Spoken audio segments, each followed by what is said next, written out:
పొందాలనుకున్నావుగా, పొందావు. ఎప్పుడైతే వారి అకృత్యాలు శృతి మించిపోతాయో అప్పుడు వారిని స్వయంగా శ్రీ మహావిష్ణువే వధిస్తాడు.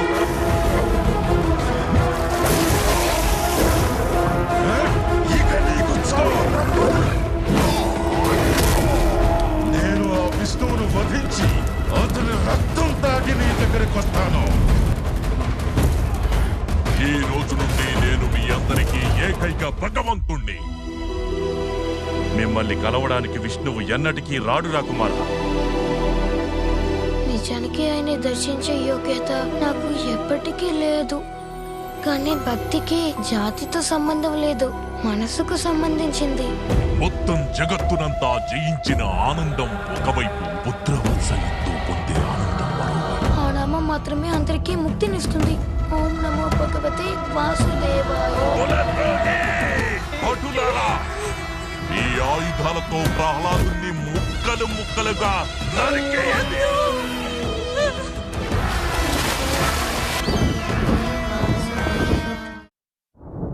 ఓం బ్రహ్మదేవాయ నమః. నీవు నిస్సందేహంగా మహాబలశాలివే. నా సోదరుణ్ణి వధించిన ఆ విష్ణువింకా జీవించే ఉన్నాడు. విష్ణువుతో పోరాడాలంటే నువ్వు బ్రహ్మదేవాయ నమః. కళ్ళు తెరువు.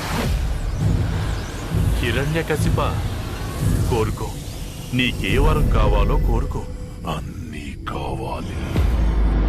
ఓ బ్రహ్మదేవా, నాకు వరం ఇవ్వండి. ఈ సృష్టిలో మీచే సృష్టించబడిన ఏ జీవి వల్ల నాకు మరణం సంభవించకూడదు.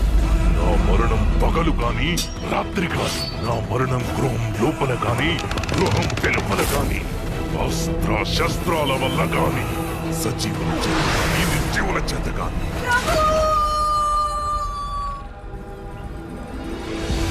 సమస్తం అంధకారబంధురమైనప్పుడు అక్కడ మళ్ళీ కాంతిపుంజం జనిస్తుంది. ప్రహ్లాద, మా మన నోటి వెంట కేవలం హరినామం మాత్రమే రావాలి. నిండు మనసున ఆయన శరణాగతిని కోరాలి. ఆ నామం మాత్రమే అందరికీ ముక్తినిస్తుంది. ఆ విష్ణుని విడనాడు. నేను భగవాన్ విష్ణువుని ఎప్పటికీ శత్రువుగా చూడలేను. భగవంతుడిని మరచిపో. నేను ప్రహ్లాదునికి మరణదండన విధిస్తున్నాను.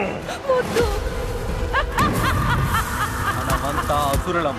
ఇటువంటి పిచ్చి ఆటలు గురుకులంలో ఆడకూడదు. ఆయన ఎలా కోరుకుంటే అలా నాతో వ్యవహరించగలరు. ఎందుకంటే ఆయన ప్రతి పరిస్థితుల్లోనూ నా స్వామియే. అతన్ని ఈ రోజే తేలిపోవాలి. ఆ ఇద్దరిలో పిరికి నక్క ఎవరో, సింహం ఎవరో.